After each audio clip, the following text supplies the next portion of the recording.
Olá, meus queridos amigos, minhas queridas amigas. Satisfação em tê-los, onde quer que vocês estejam.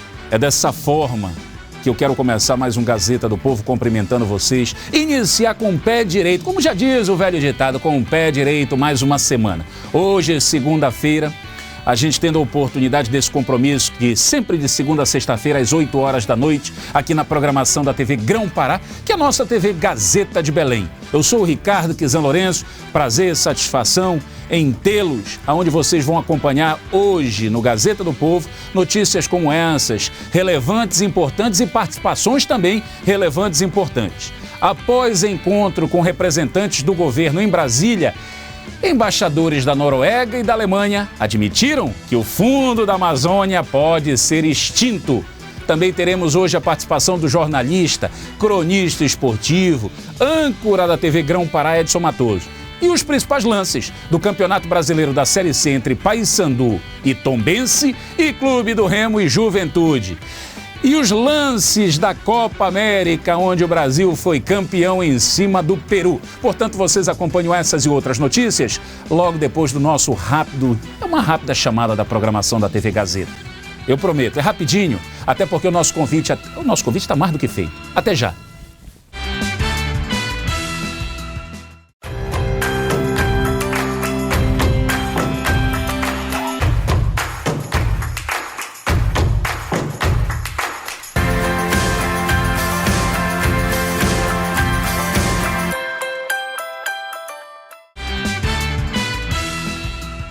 Coloquem ao ar minha produção como eu havia prometido. Depois dessa rápida chamada da programação da TV Gazeta, que é a nossa TV Grão-Pará, a primeira matéria que a gente põe de repercussão nacional é que após um primeiro encontro entre representantes do governo em Brasília e embaixadores da Noruega e da Alemanha, especulam-se que o fundo da Amazônia pode ser extinto. Confira essa informação. A declaração foi dada pelos embaixadores dos dois países em Brasília após encontro com o ministro do Meio Ambiente, Ricardo Salles. O Fundo da Amazônia foi criado em 2008 e atualmente é administrado pelo BNDES. Até agora, só o governo da Noruega repassou mais de 3 bilhões de reais e a Alemanha cerca de 190 milhões de reais, mas já anunciou que suspendeu o novo repasse previsto de 150 milhões. O fundo é o maior projeto de cooperação internacional para preservar a floresta amazônica. O dinheiro é repassado a estados, municípios, universidades e ONGs. Agora, os dois países deram um prazo de 2 semanas para o governo apresentar soluções. Os doadores não abrem mão de que o dinheiro do fundo seja usado principalmente para combater a destruição de florestas. Dados do Instituto Nacional de Pesquisas Espaciais apontam que o desmatamento da floresta amazônica chegou a 88% em junho.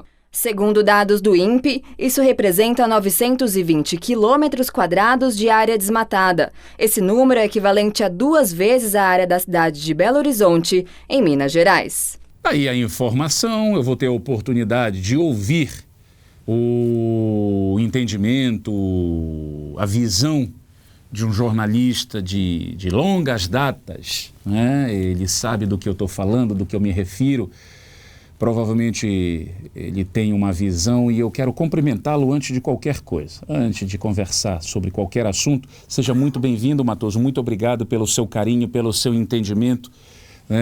Foi atípico hoje a correria, mas eu fico muito feliz que você entende algumas questões, alguns posicionamentos e ficou aqui, nos aguardou. Eu dou esse testemunho e aí eu sei e tomo liberdade de dizer, não foi pela gente, provavelmente foi pelas pessoas que nos acompanham, que nos prestigiam, que fazem os elogios pelas suas posturas, pelos seus posicionamentos aqui dentro da TV, nossa TV Gazeta de Belém, que é a nossa TV Grão-Pará. Tá, bacana, obrigado. Um abraço a todos. A gente acaba sendo repetitivo quando diz que a gente procura sempre questionar, refletir dentro de conceitos. As afirmações que nós fazemos são baseadas nas coisas que já estão feitas, né? São constatações, né? A gente não inventa, porque é terrível. Fofoca, fake news, isso é horrível, né? Então a gente procura trabalhar dentro de um contexto de seriedade, busca sempre isso. É claro que pelo dinamismo da informação, às vezes você tropeça, porque é importante, por mais que a gente tenha pontos contrários a algumas organizações que tratam das notícias, das informações, algumas posturas suas, mas nós não podemos negar, Ricardo, que essas são as fontes mais oficiais. O problema de algumas dessas fontes são as tendências. Okay. A notícia é essa aqui. Aí a pessoa diz o que bem entende. Okay. É o foco dela, o interesse dela, essa coisa toda. Isso. Então a gente procura aprender com tudo isso, porque quando a gente encontra as pessoas no meio da rua, a pessoa pode até divergir do ponto de vista. Normal. Agora, tem que justificar. Por quê, né? É claro. Porque muitos não têm porquê para... Eu não te suporto. Por quê? Poxa, por quê? Não, porque eu não gosto de ti, pronto. Acabou a conversa. Não tem diálogo, não dá. Tem, claro. No mínimo, né? Não, eu não gosto de ti, por quê? Por isso. Mas por que você diz por isso? Não, porque me disseram. Te disseram, e você? O que é que... falar. Aí é assim, é normal. Mas às vezes, agora mesmo eu estou lidando com uma pessoa, não vou falar de sexo, é uma pessoa, que esta pessoa chegou com uma próxima amiga e disse assim, mas ele é meio brabo na televisão, essa pessoa é meio brabo, sou eu. Né? A verdade é que quando a gente expõe ideias de uma forma veemente, num tom até agressivo, mas nunca violência. Ok. Nunca violência. Eu sinto na pele isso. Eu sinto na pele. Então a gente joga firme, forte, acredita. Eu sempre falei, eu não tenho intenção de ofender, de agredir, quem quer que seja. E eu sei que um preço é muito caro, porque claro, boa parte da sociedade não está preparada para isso que a gente se propõe aqui. A gente se propõe a um diálogo, a uma conversa, a uma resenha, né? O intuito de informar, de fazer refletir. Pronto, reflexões que vocês tirem as próprias conclusões. Nós não somos formadores de opinião. Isso é a maior mentira que foi imputada, que veículos de comunicação, jornalistas, radialistas, são formadores de opinião. Mentira! Quem fala isso é um verdadeiro mentiroso. Nós somos instrumentos da informação e isso não quer dizer que a gente não pense. Isso não quer dizer que nós não tenhamos a nossa opinião. Temos, como boa parte da sociedade, mas não somos manipulados com esmolas, com migalhas, não somos apaixonados por políticos, por politicagens. Deveríamos ser apaixonados pela política. A política é belíssima. A política é o verdadeiro instrumento para uma sociedade. E nós, como brasileiros, não sabemos tirar proveito da política. Muitos tiram proveito dos políticos, das politicagens que aí estão. E aí é complicado, eu te entendo, eu te admiro. Eu fico feliz em tê-lo aqui porque eu absolvo.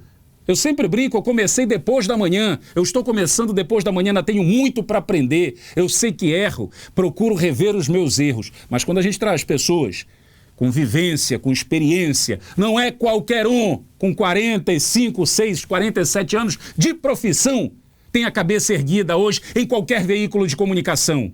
Falem o que quiser, mas não vão chamar de mau caráter, de bandido, de ladrão, não vão. E a gente sabe da tua história. Já pegou a pecha de metido, esse cara é muito metido, arrogante. Olha... Continue metido, continue arrogante. Porque uns gostam de dizer, é ladrão, mas é meu amigo, aquele lá. Rouba, mas faz. Quer dizer que inverteu, inversões de valores. Arrogância de quê? Porque Edson, esse é o nosso preâmbulo, isso é uma abertura, tá? O que você acha desse posicionamento de dois países, com todo respeito, a Noruega, a Alemanha, vocês têm florestas lá? Vocês têm? Pergunta que não quer calar. Aí vocês querem vir de lá da Teco, opinar aqui. Mas nós estamos mandando dinheiro, o dinheiro é nosso. Quanto? Exato. Quanto? Para onde foi? Com quem vocês negociaram antes? Quem era? Pelo BNDES, Matoso. A verdadeira caixa preta dos governos passados. O dinheiro da Noruega e da Alemanha ia para o BNDES, Matoso. Foi aplicado em quê nas nossas florestas? Pois é, mano. E além do mais, o seguinte, a Noruega não é aquela empresa daqui? É, aquela mesmo. Não, daqui não, lá de Brumadinho. Lá de Brumadinho. Senhor embaixador da Noruega. Senhor embaixador, lá de Brasília, as embaixadas ficam em Brasília. É lindo quem tem a oportunidade de conhecer país Brasília. Maravilhoso, entendeu? Primeiro mundo. Lá ninguém tem... O estresse de lá é porque ninguém tem problema. Exato, lá não tem problema, né? Mas é o mesmo país que é dono desta empresa de Brumadinho, de Barcarena, de tantos outros lugares no Brasil também. Ô, senhor embaixador, tem outras prioridades para dar para a sociedade do que essa aí, senhor embaixador. E aí fica isso, não tem floresta lá, a Alemanha não tem floresta e diz que vai cortar porque o Bolsonaro disse agora que o BNDES vai abrir primeiro a caixa preta para saber quanto roubaram de lá, porque roubaram muito. Petrobras é fichinha perto do BNDES. Ainda imagina quando abrir Caixa Econômica Federal e Banco do Brasil. Impressionante. Agora a gente entende, Matheus, porque não queriam privatizar. Agora a gente começa a entender por que governos passados brigaram tanto por não privatizar essas estatais. Eram para saqueá-las e conseguiram, parabéns. Na hora que você tem a estatal, você coloca aqui, você vê os Correios, por exemplo. Sim. Correio era um exemplo nacional para o mundo. Né? Partidarizaram, aparelharam os Correios para servir partido político, fulano de tal, papapá, e fizeram aí. Né? Tem muita gente... quebraram a estrutura. Quebraram a estrutura. Sabe, a lerdeza, a lentidão. A burocracia. É impressionante. Enfim, então isso aí, vamos aguardar. O presidente mandou logo um recado para aquela senhora da Alemanha. Olha, eu não vim aqui para pegar pito de vocês. Né? Quem são vocês? Fizeram o quê? Não é isso? E mais, há estudos que comprovam. Eu não estou incentivando de forma nenhuma. E quem me conhece sabe que eu planto. A minha área, eu não devastei. Meu pequeno... Você não é discurso, não. Você põe na prática. Quando eu adquiri, quase 35 anos atrás, me chamaram de doido. Hoje dizem, é teu, né? Pois é uma coisa pequena. Há 35 anos atrás. Ainda asfalto não tem drenagem, não tem esgoto, é uma luta, dificuldade. Que é o centro de Ananindeua. Tem que passar no centro, mas vai chegar lá. A começar a medir, a gente tem acompanhado, a gente espera que chegue. Né? Essa é a tendência. Mas assim, de defender... O término do governo aí de Ananindeua. Deus queira, antes tarde do que nunca. Antes tarde do que muito tarde. Muito tarde. Aí o que acontece? A devastação, os problemas que nós temos no Brasil, ao que se sabe, eu vi uma informação semana passada, são menores dos problemas da China, dos Estados Unidos, de países que usam a poluição como progresso. Opa, literalmente, né? A destruição, claro, não a destruição como progresso. É claro, agora tem que se preservar a Amazônia, sim. A questão da valorização dos povos indígenas, sim. Tem que se valorizar os quilombolas, tem que se valorizar, inclusive, as áreas militares onde essas pessoas guarneciam. Olha, onde tem militar e índio, você sente a firmeza da mata. Olha, quando eu passo ali, hoje é o Palácio do Governo, né? Eu vejo aquela castanheira frondosa, aquela área que era do Parque da Aeronáutica. Como você ainda vê, por exemplo, nas áreas do Exército, ali nas áreas da Marinha, isso, você vê a preservação. Que está na mão do Exército. A mesma figura do... porque o índio... Da Marinha. Não sei o que, é uma outra história. Porque muita gente ganhou dinheiro e tem outros interesses à custa dos índios. Com certeza. Isso aí. Edson, continua aqui que eu quero ouvi-lo sobre outros assuntos. Não, fique à vontade. Você tem crédito suficiente, fique à vontade, porque eu quero ouvi-lo sobre... Coloca aí, minha produção, os principais lances do Campeonato Brasileiro da Série C entre Paysandu e Tombense, Clube do Remo e Juventude. O Paysandu conseguiu uma vitória fora de casa e o Clube do Remo arrancou um empate. Coloque os principais lances que eu vou ouvir o Edson Matoso e também a gente vai mostrar os principais lances aí do título da Copa América entre Brasil e Peru. Confira. O Edson tá na grande área, vem lançamento, de cabeça tira a zaga, atenção, vai chegar a Julivan, ela fica pro Edson que vira, pega na zaga e vai pra fora. Certa dificuldade, volta aqui pro João Paulo. João Paulo arriscou de longe, pra fora. Canhota, vem lançamento, toque, gol!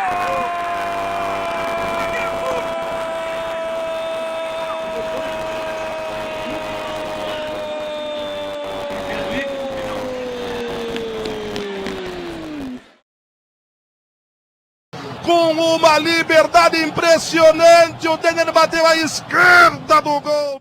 Voltou a bola para o Remo, levantamento feito, afasta de cabeça a defesa, tem rebote na grande área, ainda a batida do Eduardo Ramos, desviou para fora. Primeiro, segundo, levou no bico da grande área, deu para o Marcão, deu atrás, pintou o chute cruzado, a bola se perde. Atrás, bola devolvida na ponta, Gustavo Ramos na direita, chegou, cruzou, bateu, Emerson, bola para o gol, para fora. Pela linha de fundo, O Carné pulou, eu tive dúvida se tocou. Ela foi passando. Papão. Ficou no bolo. Clube do Remo também, um grande adversário, né?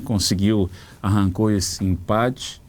E é decidido o jogo em jogo. O time de lá que arrancou o empate no Remo, né? Dentro de casa, tem uma teoria que se diz o seguinte: perder jogo empate em casa, tu não ganhaste um, perdeu 2.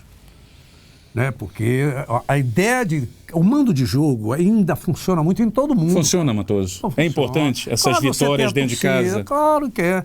Tem a torcida, tem o ambiente em si. E já vimos, já teve aqui. Agora, o Paysandu já mostrou, já teve campeonatos atrás que não ganhava dentro de casa, ganhava fora. Não ganhava dentro de casa, ganhava fora. Ao contrário, não ganhava um jogo fora. Empatava, teve esse também. E ganhava. Isso, e ganhava aqui dentro também. Tiveram exemplos, mas você analisa friamente que esses jogos dentro de casa são importantes. Importantíssimo, você tem que faturar os jogos. O problema é que o cara, quando vem lá de fora, sabe que as torcidas daqui, né? Elas acaba tendo uma pressão nos jogadores. Só que eu vou insistir em dizer, parece que eu tenho coisa contra o jogador importado. Eu não tenho. Ok. Não tenho. Eu tenho a forma de importação e a qualidade que você tem hoje em dia, tá? Mas eu só perdoo em função da própria qualidade que a gente vê numa seleção brasileira, que agora que está começando a ter, não pela vitória só ao Peru. Porque o Brasil ganhou, o Peru ganhou fácil porque o Peru joga aberto. Isso, a gente vai jogar, vai falar então o Remo, esse empate é um complicador. Agora, quero que eu te diga uma coisa. Por favor. Na minha modesta opinião. Opa. Na modesta opinião. O que se dizia... Você ainda já mostrou os 2 jogos, não é isso? Só falta o do Brasil daqui a pouco. Já mostrei Remo e já mostrei Paysandu. O Paysandu está na frente do Remo agora, né? Pois é. Não era o Paysandu que estava ruim, que estava ia cair, não era isso? Torcedor? Não era isso, torcedor? Esse aí apostou contra o torcedor do Paysandu, apostou Quebrou contra. A cara. Porque perdeu dinheiro. Quebrou o dente ao quebrar a castanha na boca dele. Exatamente. Então o Paysandu está na frente do Remo, né? Esse que eu digo aqui que eu aponto, é o nosso diretor ali, o Yuri. Agora o Paysandu é o melhor do mundo. Fazer como diz o outro, virou Barcelona do dia para a noite. Não, são situações, né? Matoso, tu queres dizer que o Paysandu... Não, calma. Então não tem mais aquilo de fácil, não tem mais campeonato fácil. O Paysandu fez um campeonato onde teve uma bela campanha, mas foi o 4º colocado. Campeonato Paraense. Veio mantendo o time, tendo dificuldade, porque é difícil ter reforço. O pessoal tem que trazer reforço de onde? Eu sempre pergunto, de onde? Onde é que tem esse reforço? Ele quer vir? Por quanto? Vai chegar aqui, é aquele que está 4, 5, 6 meses sem jogar? Mas o cara tem nome. Nome? O cemitério de Santa Isabel está cheio de nome. Lá, as lápides. Vamos parar com isso. Então, é costume, é treinamento, é coletivo, é interação, é a autoridade do técnico. E o Ricardo levando lambada, teve o Gluckpol, porque aí entrou o ex-presidente, chama, ele segurou, ainda não precisa, eu ouvi isso, que ele não precisava ainda de ex-presidente, inclusive um cara que eu particularmente admiro muito, que você sabe que é o Alberto Maia. Tem um ex-presidente do Paysandu, podem falar mal dele o que quiserem, mas é o maior ganhador de título da história do Pará, que é o Arthur Torinho. Mas todos me admiram de título. Porque ele fez isso, ele foi punido. Tem tanto vagabundo nesse país que foi punido e hoje em dia manda de novo no poder, no Brasil. O Torinho, não sei, houve erros, houve equívoco, teve problema, não sei das contas. Mas foi o maior vitorioso da história do Paysandu. Quer dizer que aqui os deuses estão aqui no mundo. Vão pegar o cara e botar a degola, prisão perpétua. Perfeito. Enquanto outros, nós sabemos que se não completá-lo das verbas públicas desse país, são perdoados e votados pela população. Mas tu tá defendendo o Arthur Torinho. Ei, Torinho nem precisa de ir pra nada. Não sei nem onde ele mora, não sei onde ele está. Uma questão em Belém. De justiça, porque tem uma série de situações. O caso do outro, do Luiz Omar, que também, o fato é que o Paysandu sai dessa condição, né? Impressionante. Assume. Agora, sobre o Remo. Para mim, o Remo começou a dividir o foco. Quando tu acompanha... E jogos? Não? Começou... Ei, gente, eu não sei se é porque... esse cara é antigo, então tá bom. Desculpa. Eu sou do tempo do Beabá.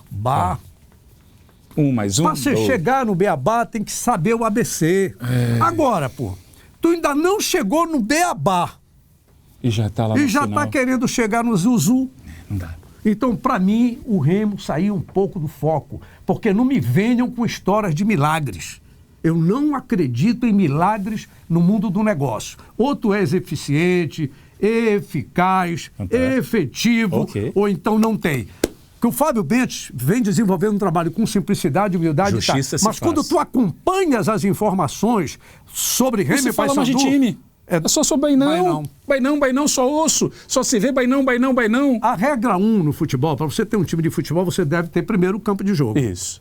O Remo é impressionante, me dói isso. Joga lá na Tuna, treina na Tuna. Pois é, porque eu vi o Bainão com áureos encontros do futebol brasileiro, né? E até mundial, tá certo? Aí, de repente, você vê, aconteceu o que aconteceu. O que fizeram. Mas é isso que eu me preocupo, porque apesar da torcida estar lá, você sabe quantos não pagantes tiveram no jogo do Brasil e Peru? Não Copa pagantes? América? Pouco mais de 11 mil. Convidados, amigos, votos, eleitores e tal. 11 mil, qual é a média de público de Remo e Paysandu por aqui? É isso. Pois é. 38 milhões a renda lá no Maracanã. 38 milhões, a maior de todos os tempos. Tu achas que o Clube do Remo vem faturando, com os problemas, inclusive trabalhistas que tem, dá para fazer tudo isso aí? Não. É isso assim, gente. Não. Eu quero que volte o Bainão. Não vejo a hora de voltar o Bainão. Não vejo a hora. Te entendi, mas fantástico. eu vejo o seguinte, muito cuidado para não sair muito do foco. Continua aqui. Eu acredito que a Série C... Continue aqui, coloque os lances da vitória do Brasil. O Brasil venceu o Peru nesse último domingo por 3-1 no Maracanã e se tornou o campeão da Copa América 2019. Everton Cebolinha abriu o placar, que foi empatado com o gol de Guerreiro pelo Peru. Gabriel Jesus, que foi expulso no segundo tempo, fez o segundo 2-1 para o Brasil ainda antes do intervalo. E no segundo tempo, Richarlison definiu a vitória batendo um pênalti sofrido por Everton.